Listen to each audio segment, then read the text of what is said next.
Alrighty, so we are now up and running. We should be live, and hopefully, folks, you can see the countdown. You should be able to hear it as well. So I can see some familiar names there in the chat. So if you can do the usual, please just drop me a comment to say that you can hear and see things. That would be great. It's nice to get the technicals out the way.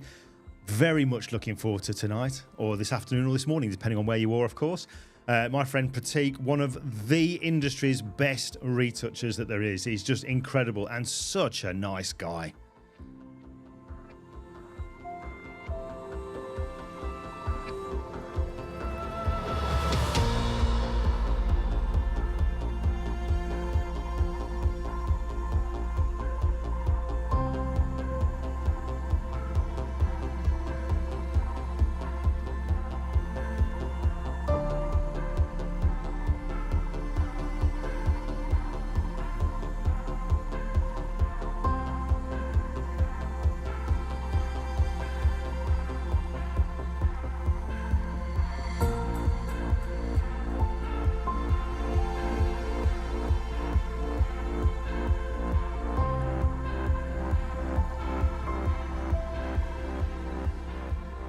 All right, thank you to those who've posted to say that you can see and hear things. It's always, I know I ask for it every week, but it's just a nice comfort blanket to know that you can see and hear it, and all the technicals are working fine. But like I said, very much looking forward to this.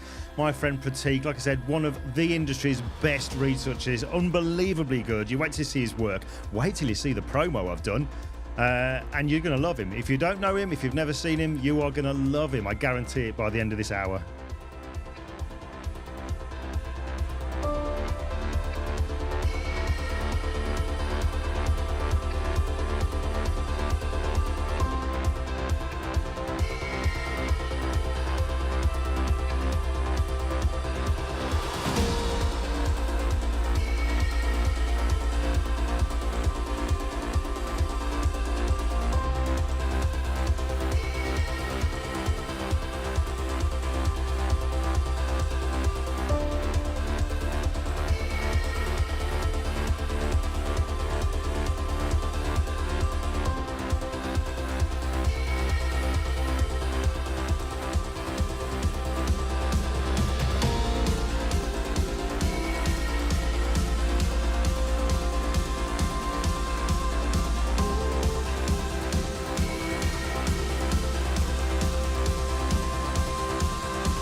Well, that's it. We're live. Hopefully you can still hear things and still see me now then. I'm now here with you. Thank you so much, everybody. I can see you in the chat room there. People that I've recognised the names, the same faces and names coming back, which is wonderful. But tonight, very much looking forward to this. My friend Pratik, who I had the pleasure of spending a little bit of time with in San Francisco, which I can't believe was 3 weeks ago already. Unbelievable. I'm sure we'll kind of mention a little bit about that. But listen, before I get Pratik in, just wanted to go through just a little bit of admin. The first things, it's been quite a busy week, really. I got 2 videos out since the last live we did. First one was this one here, which seems to be going down really well. It's a portrait retouching workflow. Maybe I shouldn't say that with Pratik in, but it's a portrait retouching workflow going through the whole process using Lightroom only, and it's Lightroom on the iPad.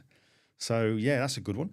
And there's this one here, which I put up, was it yesterday? I think it was yesterday I posted this one up. Another complete workflow going through just a whole load of different techniques in Photoshop, taking an outer camera picture of this sports car to that particular picture there.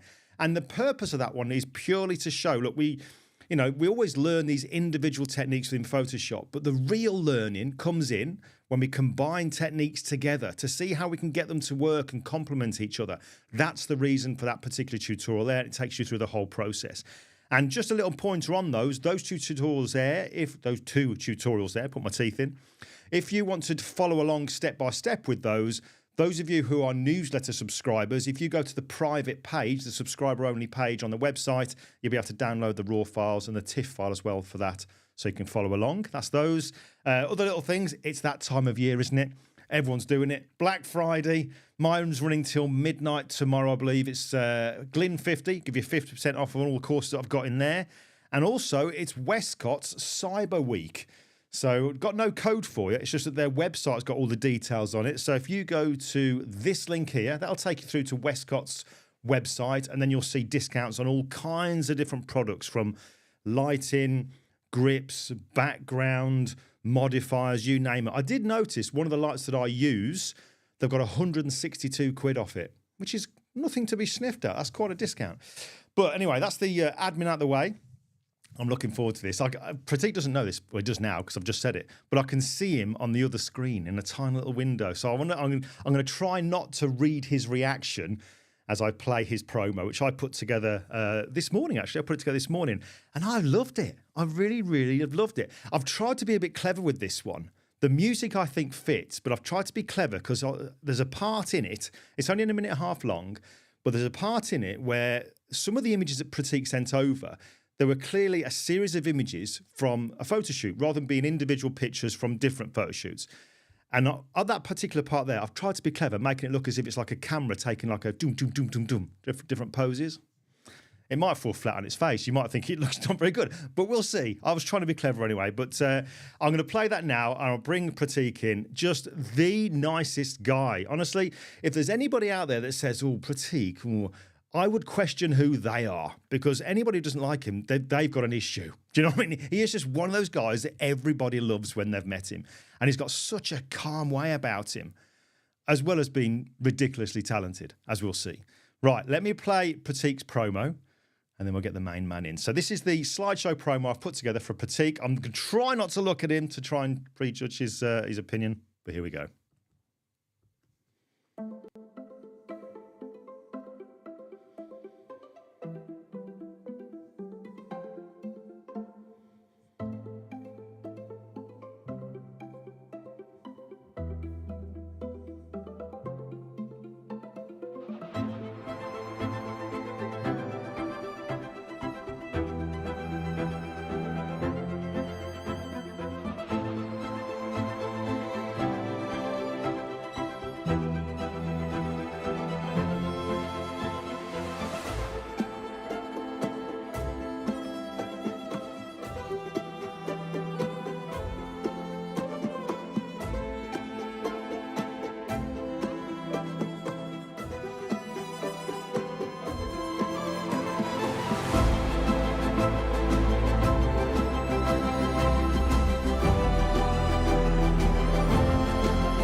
You got to say that's some lovely work there, isn't it? It really, really is. Let me unmute him. Fingers crossed it all works. Let's bring him in. So here we go, Pratik. You're not supposed to make people cry in the morning, Glenn. Oh, bless you. Oh, it's evening time here, so I kind of get away with it. So come on then. What did you think? I was intrigued what people think when they see their own work set to music. I love it. It's so funny because it reminds me of like, as you're a photographer, you're always taking pictures of other people, but when you see your own work presented by somebody else, it's such a different feeling. It's like you have a new Yeah. appreciation for your own work. And you Yeah, think, yeah, gosh, yeah, yeah. that is pretty nice. And it's amazing. It was, Thank you so it was much. quite, not at all. It was an absolute pleasure, but it was quite funny because a few weeks back now, when Russell Brown was on this, and I did the same kind of thing. I do it every week for everybody, but I did one for Russell Brown, and his reaction was just hilarious because he says, "God damn, I'm good." He was really excited about it, which was really, really nice. But you know what's really cool about it as well? I kind of encourage people to do it themselves, get their own images and do it themselves because you see your own work in a different light. And I know that Jean-Francois, who's in the chat room now, and I see that Judy as well, she ended up putting her own pictures to music as a bit of an exercise and just enjoyed it. You get something from it. It's really, really good stuff. So I'm glad you like it, mate. I'm glad you like it. I loved it. That was incredible. I want to do one for you now. I'm just going to put your best photos together in a slideshow. Oh dear! I trying to choose how many. I went onto your website and got more images. You can probably tell that because you sent me a ton. Yeah. I obviously got a few more on there as well. So just being greedy.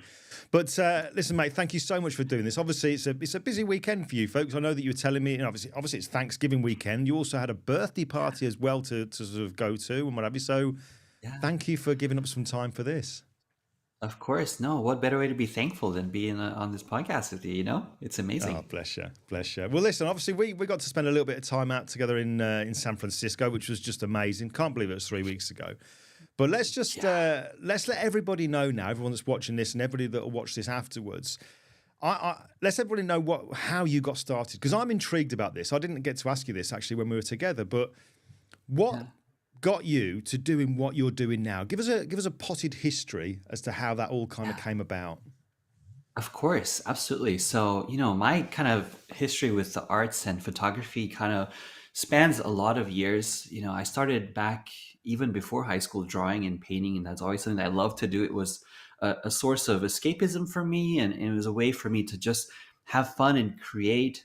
And I always loved how teachers in school always promoted art. They, it felt like such a safe space. So when I would go to math and science and had a hard time, I'd go to my art class and I felt just so inspired to create and express myself. And I made friends through it, being able to share what you're able to envision and really have this community aspect of it it felt like home for me.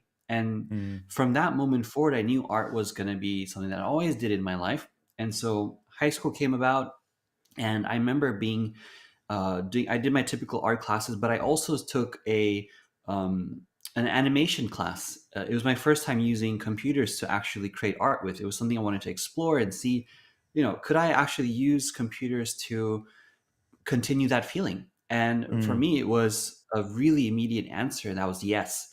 I remember opening up Photoshop, and this was back in 98.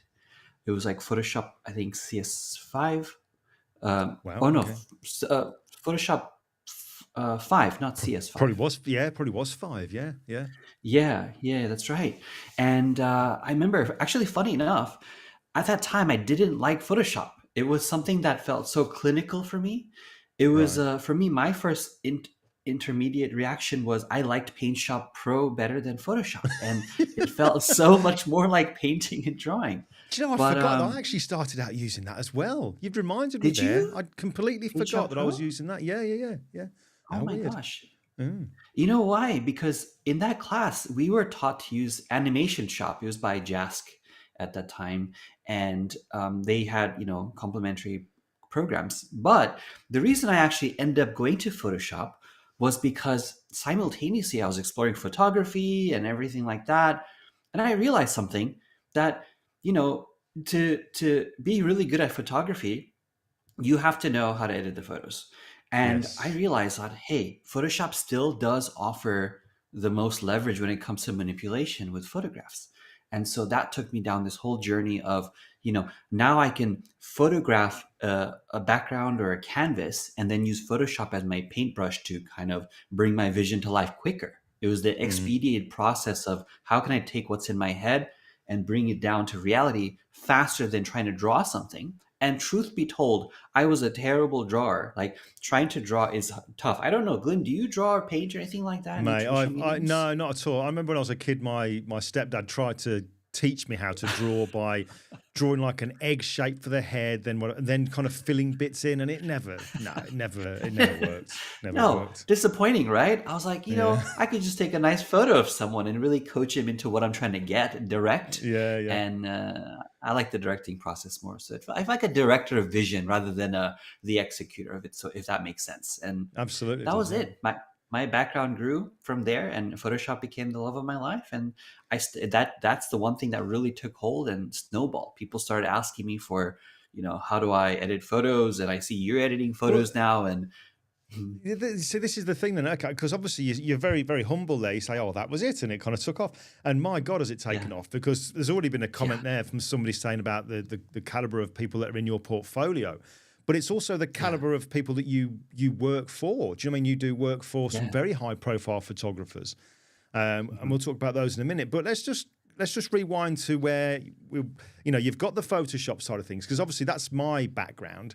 I'm Yeah. fascinated I know how I learned it, and it literally was anything and everything that I could find online, in books, magazines. I was a sponge, and I just took it in, took it in, Yeah. took it in. And I was very lucky. I forget who I was chatting to a couple of weeks back now, but I was saying that I was very fortunate that I got to meet and get to know people in both the USA and Germany.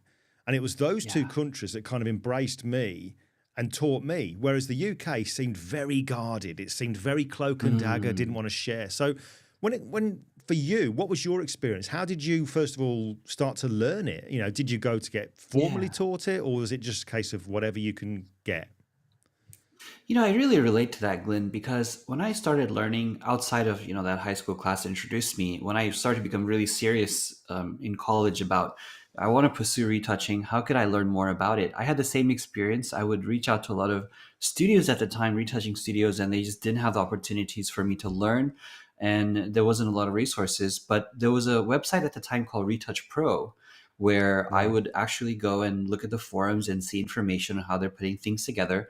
But ultimately, what I initially did, even before scouring out into the internet and retouching specific forums, was I would go to websites. I guess would be the equivalent of what you have now in the past, where it was like you could learn random tutorials about how to make fire text and how to, Yeah, the yeah, yeah, whole the deal, how to change your photo to look like it was done on a mosaic print or something. And yeah. along the way, I was having so much fun learning these artistic processes that I realized something. It's like, hey, I've been able to learn the program by following these random tutorials, because now I know, Mhm. hey, if I want to, say, take a part of this tutorial and use it for something else, I can extrapolate how to do that. It's like, hey, I realized this tutorial about adding noise to a photograph or removing noise could be applied whenever I have a high ISO photograph and the eyes might have a lot of noise in them or the hair might have a lot of noise in them. So I'll take parts of other tutorials and think about how can I use this in a retouching process? Mm. How do I keep the texture and remove all the blemishes? I know about the healing brush because in the tutorial about removing dust, I was able to learn the healing brush. So I pieced it all together. I made my own little workflow, and then I said, Yeah. is this going to apply in a professional setting? And funny enough, the only way that I knew was I just started taking jobs, and I just said, I could do it. I can definitely make my images look professional, just like I see in the magazines. And I had my own workflow. I didn't know if it was right or wrong, but it looked pretty good. I had an art sense enough to make it look Yeah, good. yeah.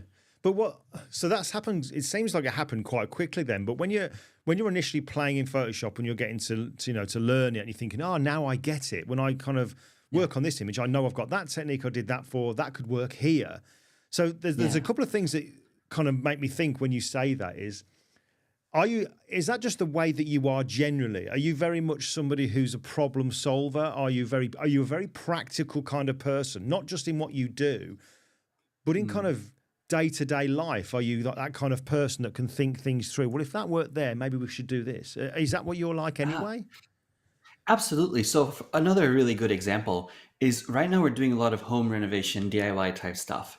And if you've gone through the TikTok down rabbit hole of, Yeah. here's how to on a budget make your bathroom look like $1 million, and Yeah, you yeah, start yeah. seeing how they're doing things, it really scratched the same itch for me. It felt like, gosh, this is like learning Photoshop again, where there's 100 different ways of patching a wall. Like I learned about how in the UK you guys use plaster versus drywall here, and the methods might share similarities. So I would be watching all kinds of videos to see the same thing but done 10 different ways, and then saying, well, I could use a bit of spackle on the drywall there, but why can't I use it like on a floorboard? I have the same things, and what's the difference Yeah. between Bondo and spackle? And so I was able to really objectively look at it and say, does this make sense for me? What else can I use it? Can I, along the way, invent new things people have never even thought of? And that was my biggest aha moment into Right. education, where let me break down this notion of you only must do it this way. And Glenn, I like you for that too, because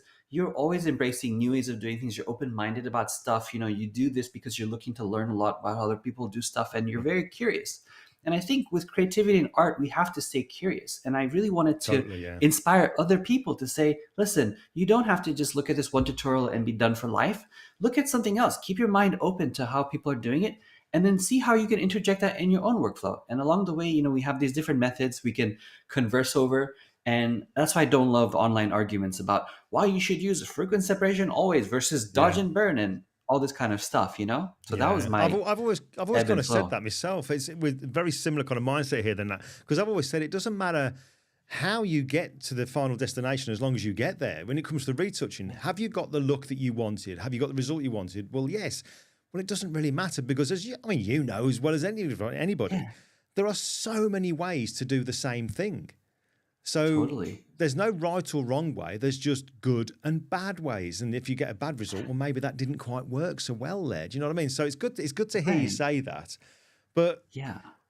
I've got to ask, because I'm just curious now. Then when you were at school, this is completely off on a tangent here. When you were at Yeah. school, were you Yeah. somebody that had to study hard, or were you one of those annoying kids that kind of like taught it once in the class and then I remember that. Oh my gosh, no, I was the worst at studying. Actually, I Oh, had to good. read something like I had to read a page 3 times just to make it stick in my head and say, okay, now I understand. But Uh-huh. here's the deal, Glenn. Are you the same way as me as well? Are you like somebody who has to, go through something a few times? I had to really be structured when it came to studying for my end of school exams. I had to Yeah. timetable it, and I literally, there was a guy that I was really good friends with at the time. We said, right, it was timetabled out. We'll do 30 minutes, 15-minute break, 30 minutes, 15-minute break, do another 30 minutes, and we have an hour break. And we used to go off and play billiards, snooker, then come back and repeat that again. And we did that every single day, Monday to Friday, for a month. And Wow. that's just the way that I had to learn. And there was a thing, I know we're going completely off tangent here, but there was I a thing love I remember this. that somebody told us when we were kids, that if you're studying for something and you have just a Uh-huh. little bit of music on in the background, really, really low, it kind of just goes into your head that the two marry up. You were learning this particular thing when that music was on. So when you're in your exam and you've come up that topic, you think, oh, what was that? You start to remember the music, and then you start to remember what it was that you were looking at and learning. It was like, and well, I don't know if that was why I did well at school, but I did quite well at school. So I think it was the You studying that must kind of paid off. Either that or you're savant, Glenn. I think that's the only thing that we can attribute this to. I did the same thing though with music. I was listening to classical music every time I studied. And now it's similarly when I'm trying to learn something new, I find classical music definitely helps in Yeah. really absorbing information. So I completely understand where you're coming from. And it's Hmm. just, it's just been the whole thing. Even education for me, like I started teaching because I realized how much I could learn from different people. I Yeah. never really believed that what I knew was the best way. I always doubted myself, and that self-doubt actually enabled me to become better and better. And I tell creatives all the time, if you're somebody who thinks your work is incredible, then chances are you're not going to grow. And if you think your work is shit, truly, you're probably going to grow a lot faster than a lot of us, kind of who think that their work is already perfect. And Yeah, that that took me. reminds me of an old analogy there with the gym side of things as well. If you're the biggest guy in the gym, you need to find a bigger gym. You need to go to a different gym, basically. So Glenn, you must be the biggest guy at your gym, at least, you're huh? joking. Oh no, maybe in a No, former no. life, but no, not now, not now. But No, it's listen, right, amazing. well, let's get back to we're going off on tangent here. Didn't expect that. Right, let me talk about the Photoshop side of things then. So when it comes to the actual Photoshop side of things, you're learning all these techniques and you're realizing they can be applied in like a professional kind of way, working on stuff. But what was it that kind of took you to do the kind of work that you're doing like now? What made you go the route of being the beauty, the headshot, that kind of, that kind of Yeah. fashion kind of photographer, retoucher, as opposed to the compositor, the person who likes to, put Mm. stuff together? What made you go kind of that route? Yeah, it's when I retouch, there's something that happens in my brain that truly feels like it's flow state. And I have never felt a feeling like that in any other form of creativity. When I'm retouching skin or editing details, that feeling of completing a task happens so fast. So in your head, you have this reward sensation that just goes off. I felt a sense of zen. There was immediate clarity for me. It felt like a drug. It really did. And so every Right. time I'd retouch an image and start going through it, I can visualize where the end result is going to be. And I just need to continue executing and building along the way. And then finally, when I see that final piece, I'm like, wow, that really looks incredible. And the journey that I take to get there gave me a lot of pleasure. And I felt like this was going to be something that I could do for the rest of my life, no matter how many hours a day I have to work. It felt effortless. And it was brilliant because most people find retouching really annoying and they hate doing it. So if Mm. you find something that you love that everyone hates, and if you can provide a solution for everyone's problems, you can make a really successful career. So, I always tell people, listen to what people complain about. People love complaining. It is free information for you to be successful at something because they're telling you exactly what they hate. And, that's the best part about it is when photographers told me, I don't like editing skin. In my head, I was thinking, I love it. It feels like I'm playing. So I'm going to try and really put myself out there. And immediately I went from working, I was on Model Mayhem initially, and I found a Yeah. few really great photographers from there. This was like 15 or so years ago. And I found, that when you work with one really good photographer, a lot of other photographers are really nosy and they do snoop around and see who is this person working with. So if you admire someone, you're going to go and say, who's their retoucher?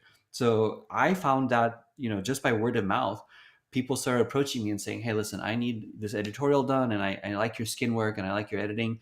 I'd love to work with you. And then it just kind of snowballed from there. I ended up just getting a lot more other clients from my initial interactions. And I had a big problem early on where I ended up not knowing what to do with so much traffic coming my way. And so that was a growing pains I had to learn while I was trying to learn to be a better retoucher at the same time. It was a very weird experience. Did it ever feel to you that it was getting a bit too much at the start? And the reason I say that is because I know if I think back to my circumstances, I always think that I got into business too soon because I hadn't Mm. found, and I'm not trying to be all kind of arty farty here, but I hadn't Yeah. found myself. I didn't know what my style was. I just kind of felt that I was, I don't know, almost Well, faking it. Do you know what I mean? I felt like, oh my yeah. God, I was having to learn on the job. Did you Yeah. find that? Yes. Because obviously, like you say there, things happen quickly. Is that how you felt?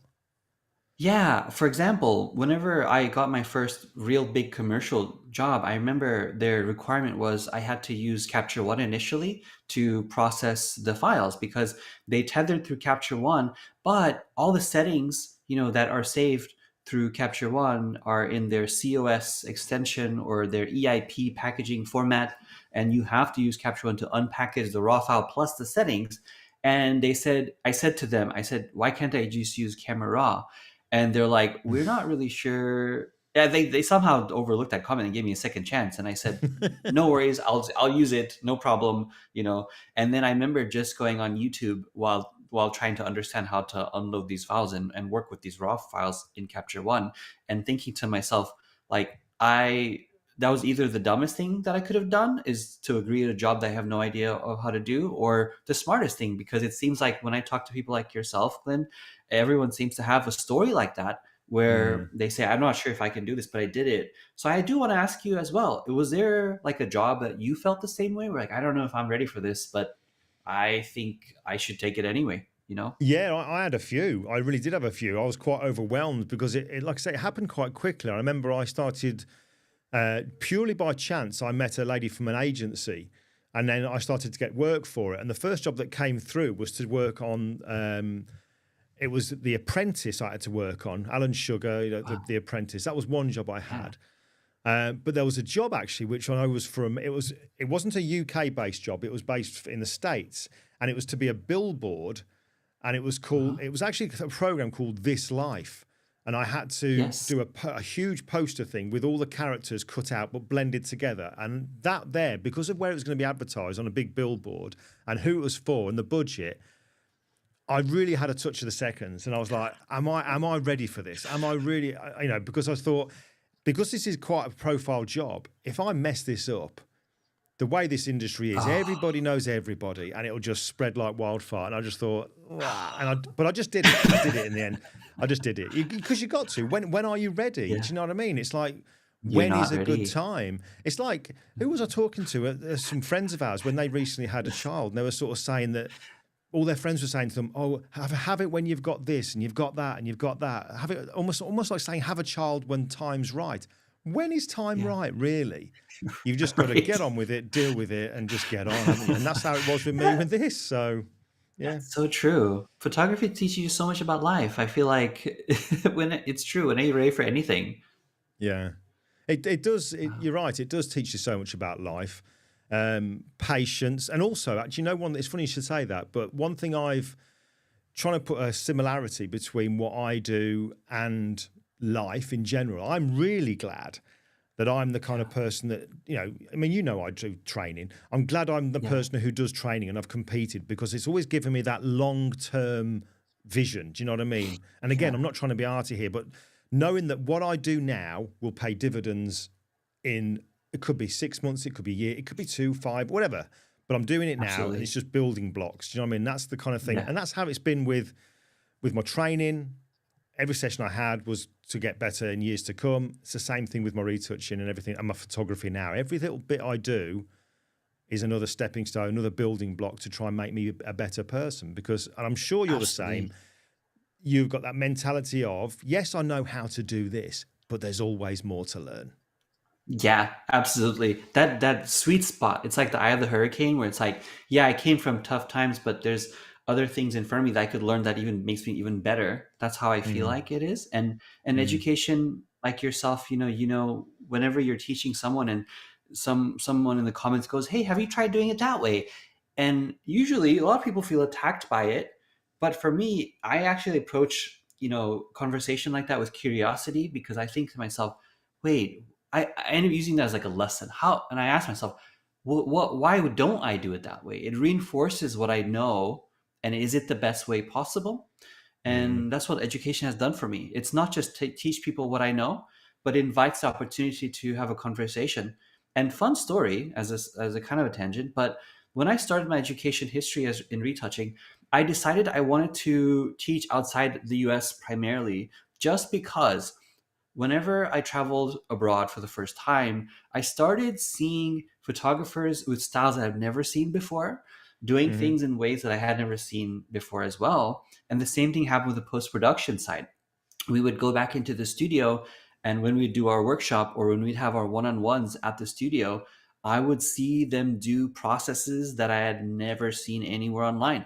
And I thought to myself, gosh, if I keep on doing this and I go to different countries and I'm still able to teach someone something, and I can still learn in the process, it not only validates that I really do know what I'm talking about, or B, it'll tell me really fast that I need to learn a lot more. So Yeah. I ended up finding out the two things. I ended up finding out I am pretty good at what I do just because of that validation, but also I ended up finding other like-minded people who respected the opportunity to have conversations, where in countries like Scandinavia or in Italy, they're very much more direct, and in Germany. And so I learned a lot from them, and I love that camaraderie that we had. And through that experience, I ended up finding retouchers that ended up working for me. In the past, when I opened up kind of like a digital studio and I needed a lot more help, that's how I found my help. I went out there to different places and I found the most talented people who were hungry to learn more and to do better. And it was a huge thing. So when I tell people, if you know anything or you feel like you have something to give, definitely go on online and share that, because Yeah, you're going to be met with people who are going to learn so much from you, but also at the same time, you will learn a lot from them. And it's the best gift I think education can give to yourself and other absolutely. people. Yeah. And you Yeah. know what? It does echo across the whole industry, that, because I remember when I was speaking to friend Unmesh Dinder, going back a few weeks now, Yeah. he said that getting into the education side of things was the best thing that he ever did for his own growth. That it kind of made him learn more, because he wanted to be able to, share more with people. But then also he said that, like when you get the comments when you share stuff online, as you do, and obviously sometimes those comments can be a little bit. Yeah. Well, I said, how do you respond to that? And he says, well, every now and again you'll get a comment where somebody says, you could have done it this, and this way. He said, rather than getting annoyed, I kind of look at it. He said, and like, oh, he said, the really kind of annoying thing is, in a good way, is when you read their comment, their suggestion, you go, oh, yeah, why didn't I do it that way? And he says, and that's how he's kind of, but rather than being kind of really defensive, I did it because of this, he's kind of listening, thinking, actually, do you know what? I'll try that. And yeah, you're right. That's a good way of doing it. So that's how he was kind of using it to sort of, learn more as well. So. Do you do the same thing too? Like when you're met with comments, I know it's impossible to always be positive about it, but there's Yeah. sometimes that you're like, oh wait, actually that is a really good point. Do you know what? It's an interesting one, because every now and again, your guard does fall, and you can get a little bit about things. You know what I mean? And there is that temptation to sort of like bite back. And Definitely.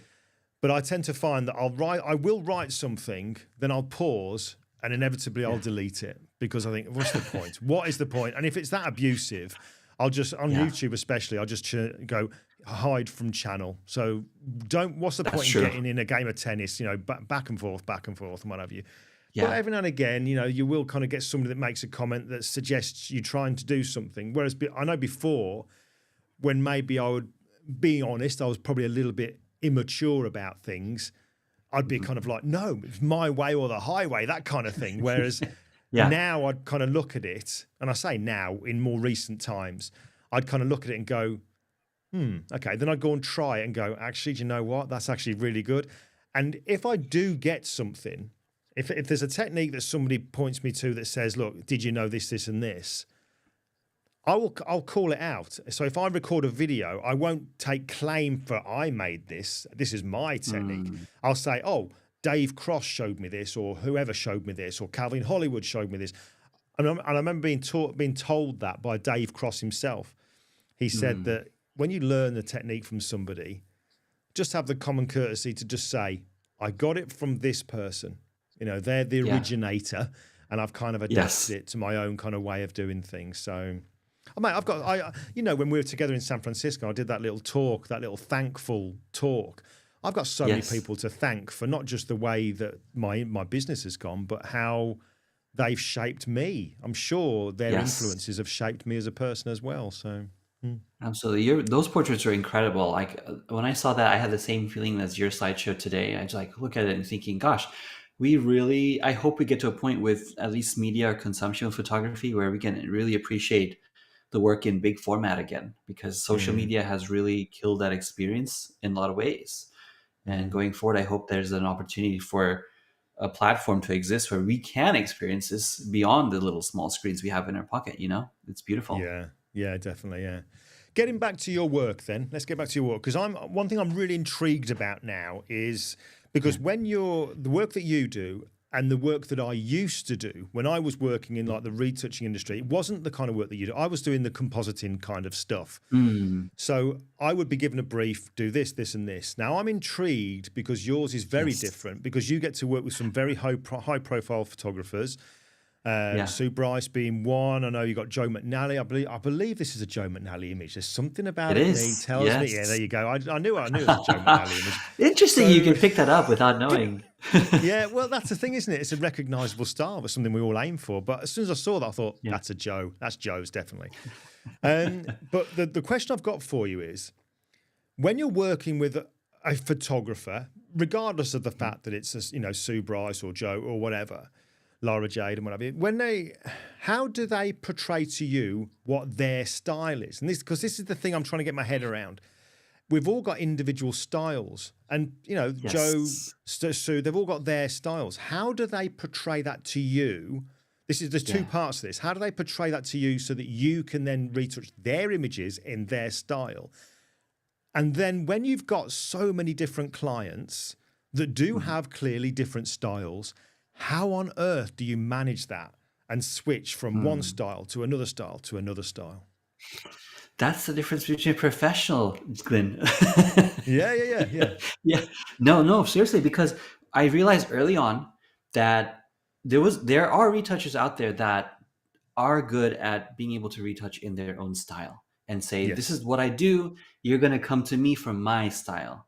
I knew early on that if I was going to make this commercially viable, I had to be able to adapt and be able to look at an image and say, I can mirror that.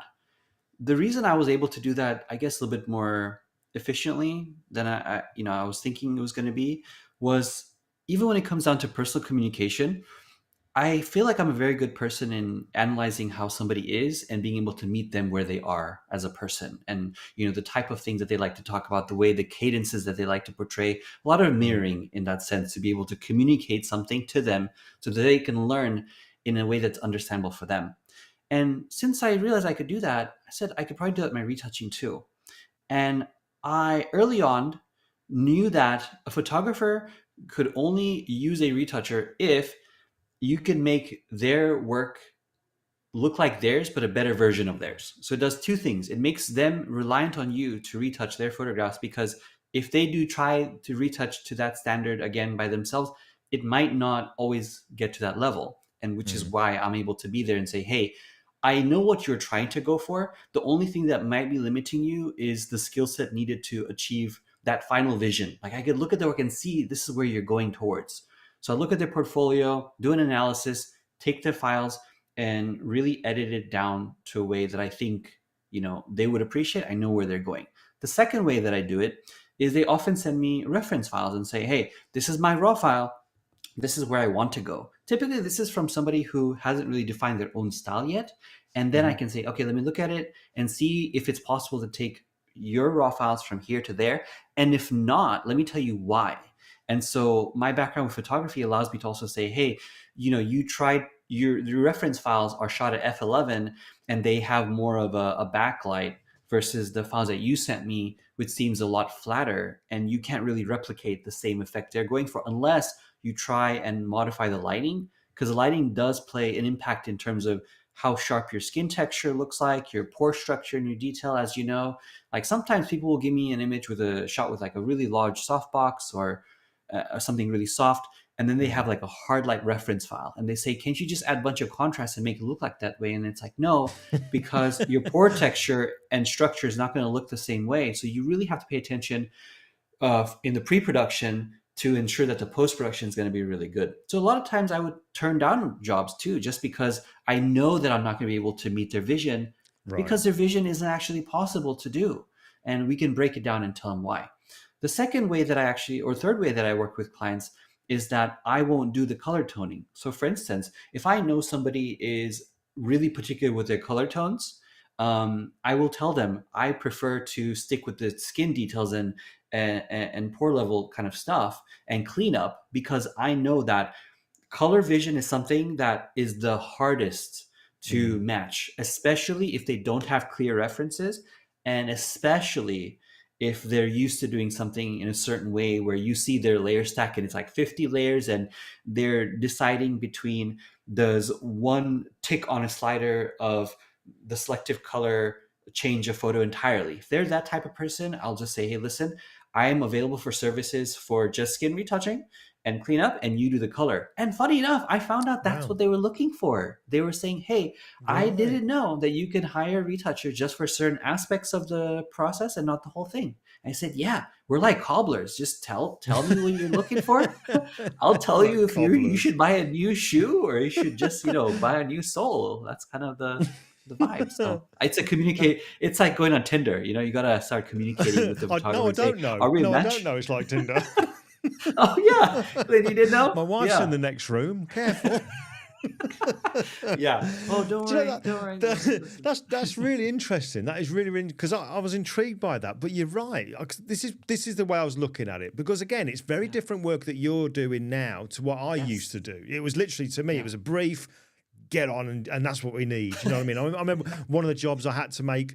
That Alan Sugar off that program, I had to make him look a Uh-huh. year older because he wasn't available Yeah. for the photo shoot, and it had to go on the front of. We used to have I don't know if they still got it now, but there was a magazine called Radio Times, and it advertised Radio what was time. on the TV.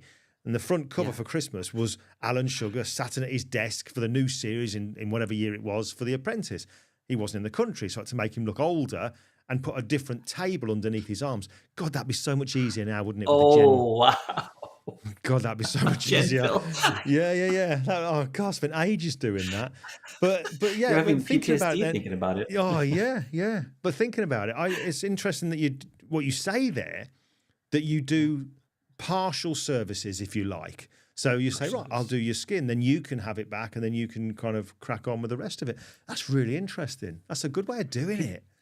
Very It wasn't shrewd common, there. right? As you know, like people would be shocked about that. They'd say, "What do you mean you don't do everything?" And sometimes I'm like, "Well, I'm gonna be completely honest with you. I'm not the best at color grading, or I'm not the best at a particular thing, but I'm the best at this. And so if we want to work together, it's great." But you're right. Like Glenn, for me, compositing was something that it was very tedious, and I liked the process of it, but I just felt more enjoyment with the skin part. So it felt like a specialist. Do you know, even you saying that there, inside, I'm kind of, there's a smile inside my head, because you're there saying, oh, compositing, it's really tedious. But skin, it's like, oh my God, most people would be like, oh, working on skin. And you're like, oh no, give me skin. No, You know give what I me. mean? No, give me. So there's been points where I've messaged people because I've had some time and be like, hey, do you have any files for me? Like a crackhead, just like, do you have any more skin files for me to work on? I just love doing it. I don't know what it is. Wow. We So should, when Glenn, we should collaborate you're on something too at some point. You should do we the should do. compositing and I'll do the skin retouching and we'll see how it goes. Hey, let's speak afterwards and we can organise that. Absolutely, we should. Yeah, that should be the thing we do for 2025. Absolutely, mate. Yes. Oh, Yes, well, there you yes. go. All right, okay, I shall remember that. When you're, obviously now you're talking about the fact that you're getting all these other clients coming in from originally going on Model Mayhem, and the word spreads, as it does in this industry. Yeah. What about when it comes to dealing with the high-profile photographers? Were you kind of, and I'm talking about people like Joe McNally, were you ever kind of like, oh, was that like an intimidation thing there? Or do you realise, hold on a second, they're just like everybody else? You know what I mean? They just happen to have had the big breaks and they've got a bit of a, well-known name. So was it something that did you struggle with that initially? With a little bit of kind of, not hero worship, but you know what I mean? Oh man, if I had some diapers, I would be shitting myself then. It was terrifying. I was like, Yeah. oh my gosh. I remember getting my first message. I can even trace this back to, so I was a Model Mayhem, and I had worked with a photographer back then, Richard Dubois, in Canada, really amazing fashion photographer. And I was also working with this boudoir photographer named Icona Photography back then. This is way back. And they had worked together. And so their styles were very similar and their work was very beautiful. I still use a couple of their stuff in my portfolio. And I remember putting that on my actual website, and I put it on Facebook as well. And I was reached out by somebody who was acting like an agent on behalf of some pretty big photographers. And around then, he pitched me a job and said, "Hey, we have some work from this really big name. I don't know if they want me to mention who they are, so I'm not going to say it. But they said we have this really, really big name, and we all knew who that person is. And I said, I will 100% do it. And the only reason I got it was because the other retoucher that was pitched before me was really bad at communicating. They were slow at responses. They were just not, attentive enough and understanding, and they didn't respond to every single question or comment. And they just didn't seem like they wanted it enough. And then I stepped in right away. I was like, give me the thing. I want to take it. I could do this. I believe in myself. And even though I didn't feel ready, even though I was completely scared about it, I took it on and I did a test for them. And it worked out so well that we had worked together for years and years on forward.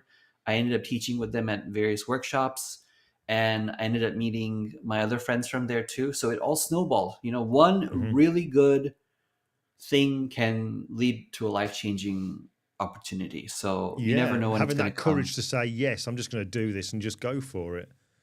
Yeah, yeah, it really took off. So I was scared, but I would take it. And like you said, you just have to, even if you fail, so what? It's like you learn from it and you can try again in the future. It's not the end of the world. Absolutely, yeah. Do you know, going on the kind of linking in with that, there's a comment here from a friend, Amanda. Amanda's put, "What is your biggest win?" Yeah, Now, my interpret biggest that how you win like, but what's your biggest win?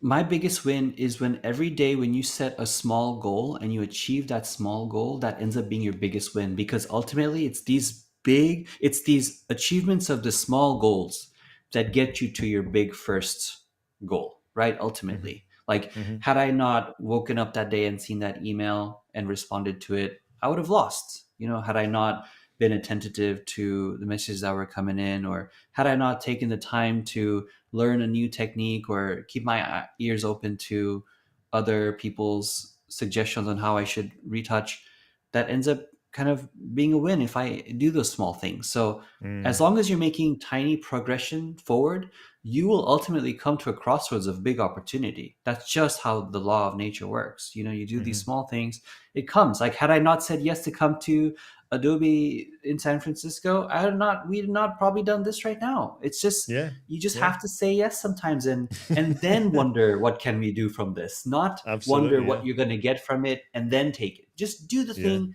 If you're feeling inclined to do it, just do it. That's the win.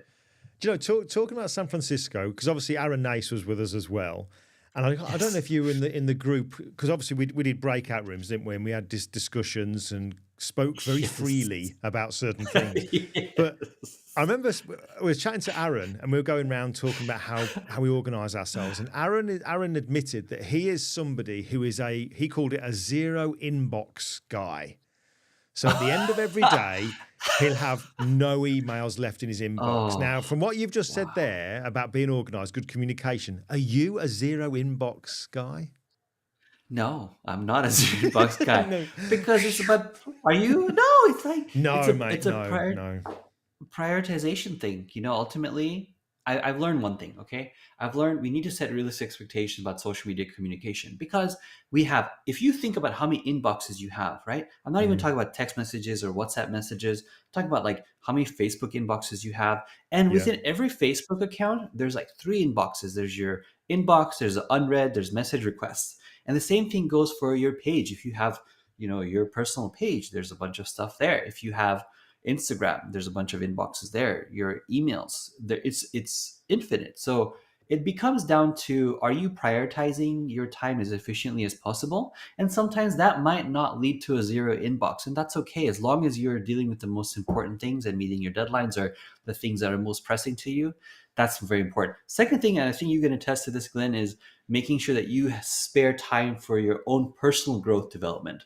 I Hmm. never really took that seriously, and until I realized, like, I need to work on my health a lot more. And that, as you can obviously attest to, came back leaps and bounds with how much that gave back to me, from mental clarity to being Mm. able to really think things through better so that I can deal with the rest of my day better, and to sleep better and all of that. So, those things, you have to really prioritize what's important in your life, and then see what you can make do with it. And then the rest, don't worry so much about it, because you're only Mm. one person, right? Absolutely, yeah, absolutely.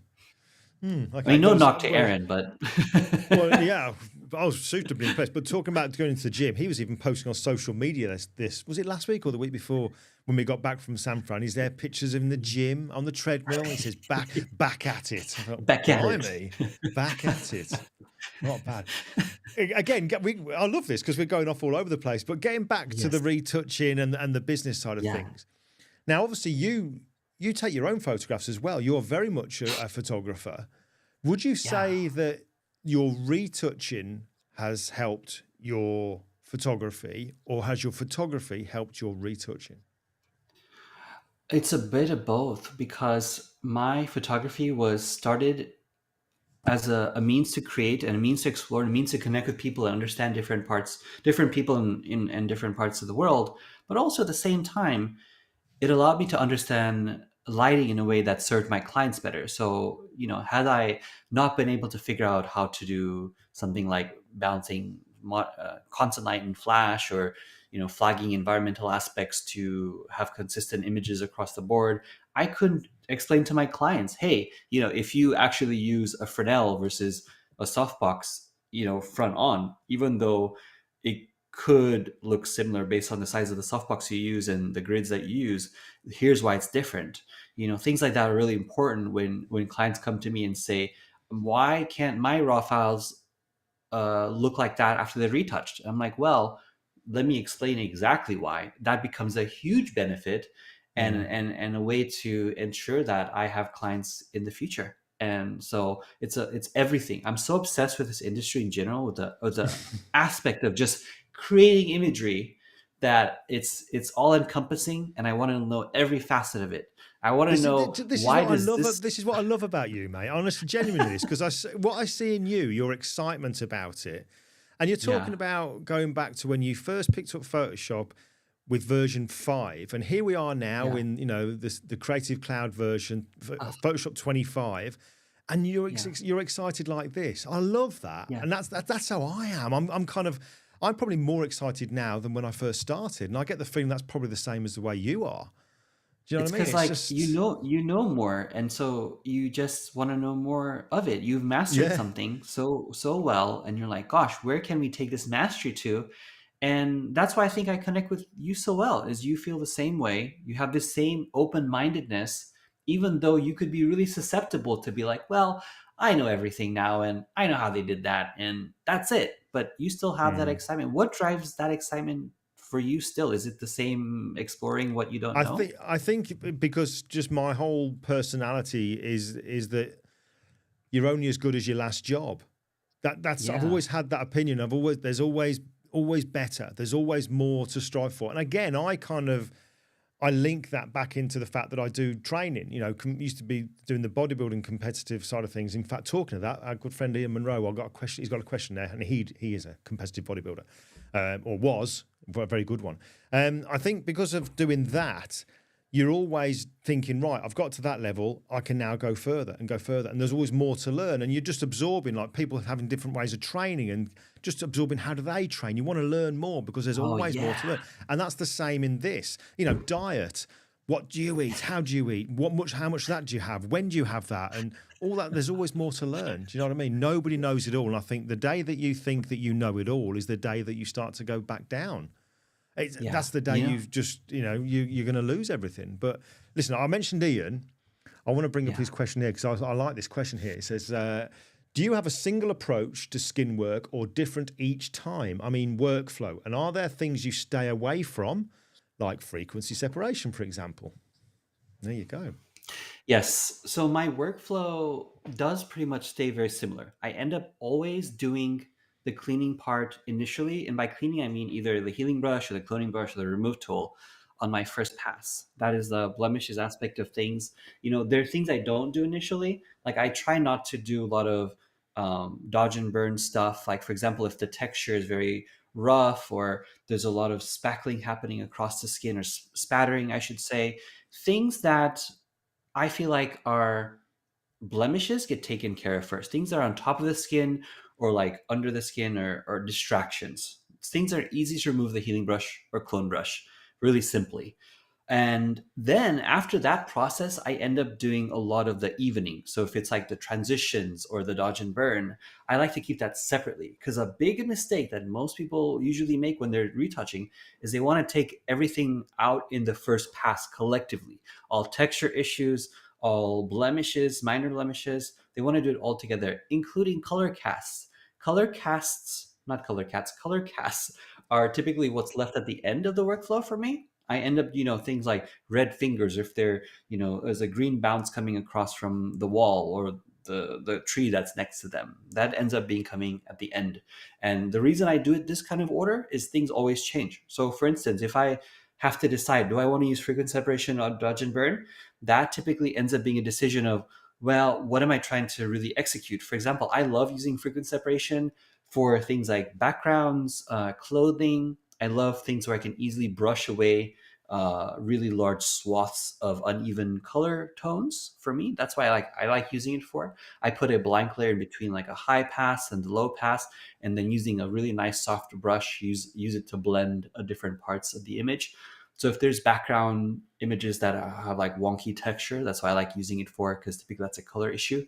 But for skin, I often start with dodge and burn. I love using dodge and burn because it gives me that really fine control. It feels like I'm sculpting something. And when you can sculpt with dodge and burn, you can take any photograph and make it 50% gray just by dodge and burn. If you're really good at dodge and burn, not that I would recommend anyone do something as obscene as that, but you could, really get down to a neutral image with dodge and burn. It's true like sculpting with marble. But with frequent separation, feels more to me like massaging or painting pixels. That's what I like to use frequency separation for. So it's the structure stays the same, but the tools that I use in between them could change based on the needs and how much of an issue is coming from where. That's kind of the best way I can kind of put it. Cool. All right. Listen, I know I promised you right at the start. Oh, halfway through, roughly, we'll have a bit of a break. We're almost at the hour, but we'll go slightly, if you're okay, just a few minutes over. But let's have a very, very quick break, just so that I can have a slurp. So if you've got a glass of water or something there, you have a quick slurp as well. Then we'll come back, because there's a couple of extra things I want to ask you. And then we'll get to some of the comments as well. So let's have a quick break. I'll mute you so you can do what you want. You'll be muted. Okay. We'll play this and we'll come back. All right? See you in a moment. All right. See you in a bit. All right. Wow. 58 minutes. Bang. Just like that. Happens every single week. I need to get myself a bit more organised with the timings on this, but just fascinating. What a lovely, lovely fella. Right. I've got a couple of things that I want to put to Pratik when we come back. If you've got anything that you want to ask, just whack it into the comment section. But let's just take a minute or so's break, and then we'll come back. Now this is how to print. The ultimate guide to consistently achieving the perfect print. At nearly 3 years in the making, How to Print is packed with content covering everything you would need to know. Hardware choices, how to correctly calibrate your display, how to check that your printer is even working correctly because the problems you may be having might not be something you're doing. Produce stunning black and white prints, colour prints that come alive on the paper. Understanding colour space, resizing images, how to sharpen your images specifically for printing, how to correctly soft-proof so no more wasted money on ink and paper, how to choose the right paper for the right image, printing with different software choices. If you send image files to a lab for printing, How to Print has that covered too. There's interviews with industry professionals and even how to display your images. How to Print has got it all.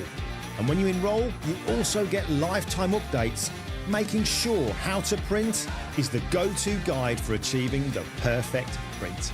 Very, very happy with that. You can probably tell by my beaming smile, but that looks fantastic. I do wonder what was going on there when I went beaming smile. I wonder, why did I say it like that? How weird. How weird.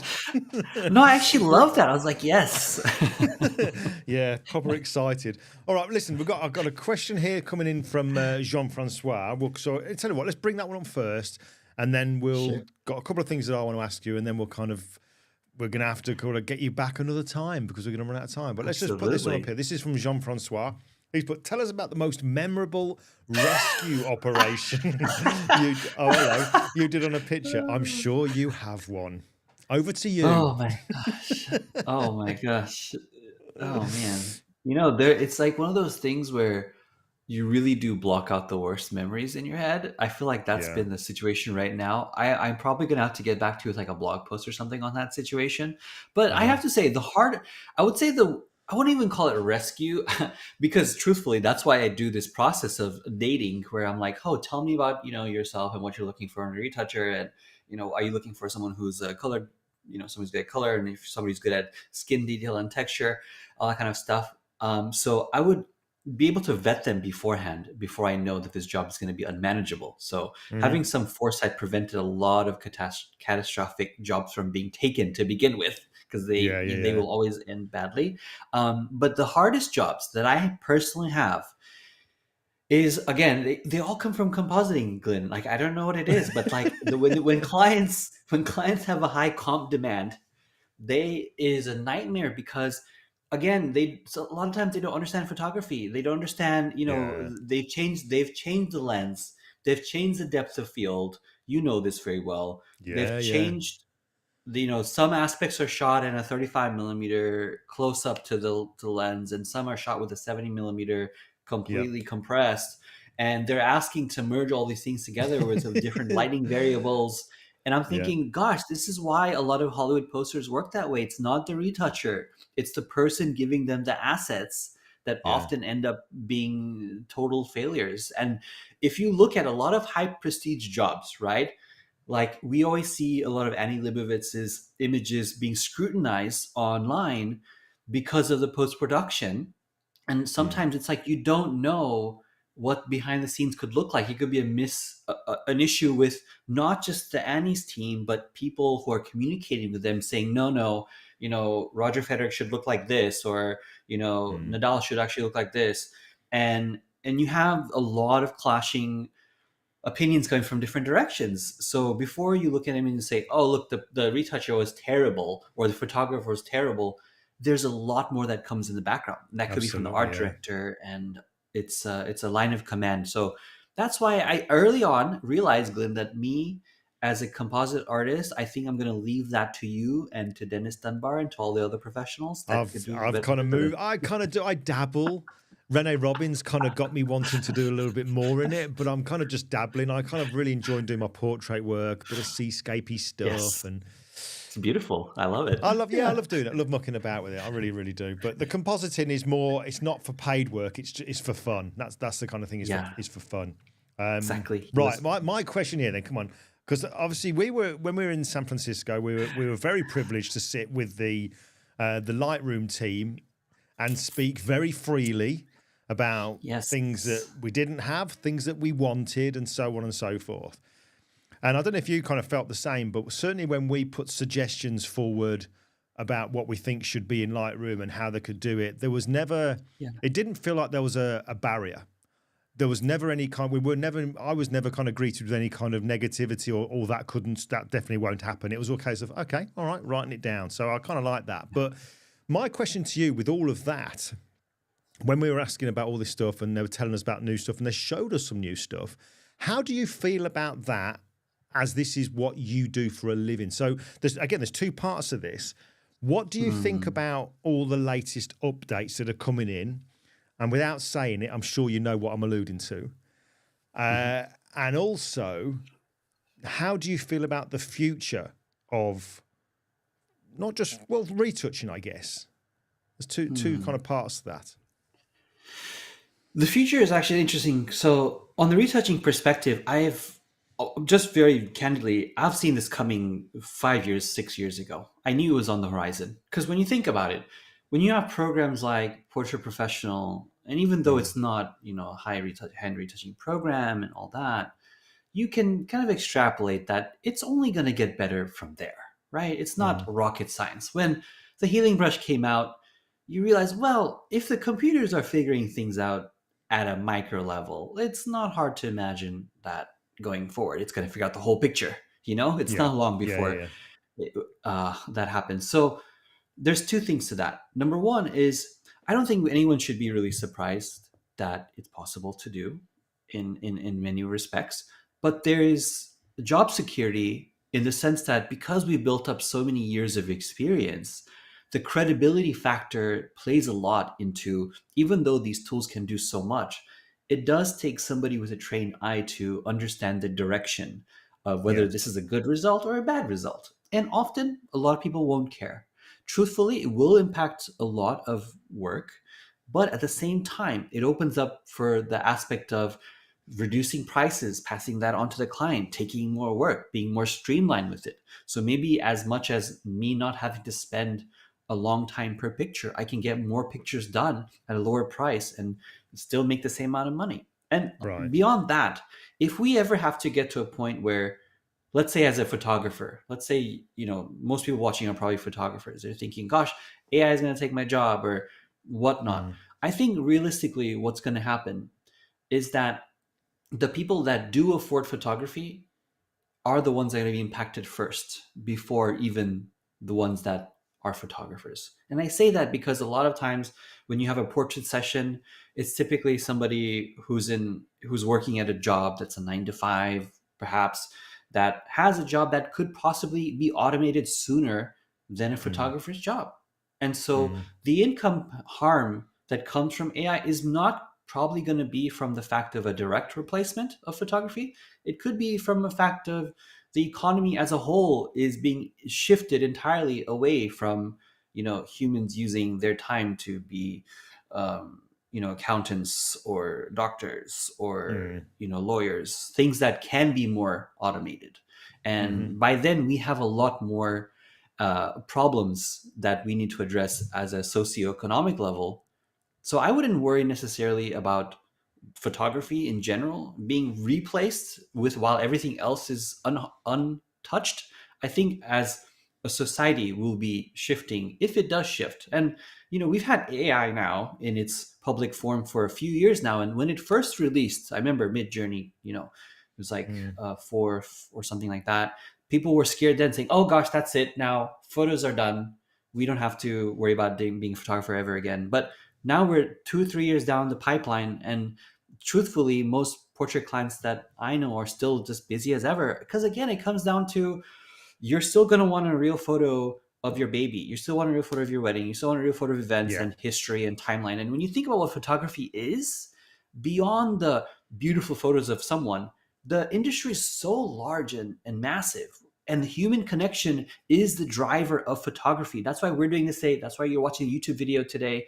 We could have had an AI podcast of Glenn AI and Pratik AI talking to each other, and it wouldn't be the same as this. It just wouldn't. Totally. So yeah. If industries change, we'll have to change collectively and have bigger problems. Even though retouching will become easier, we still have to adapt with the tools that we have and how we use them. But as long as you, again, are open-minded, which like yourself and myself are, I think we'll be more than fine. We'll be able to keep our eyes open to other opportunities that exist.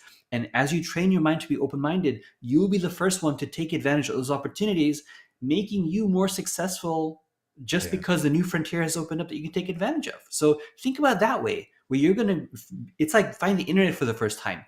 Because we jumped on early, because we started learning early online, we excelled faster than most people who are slow to adapt.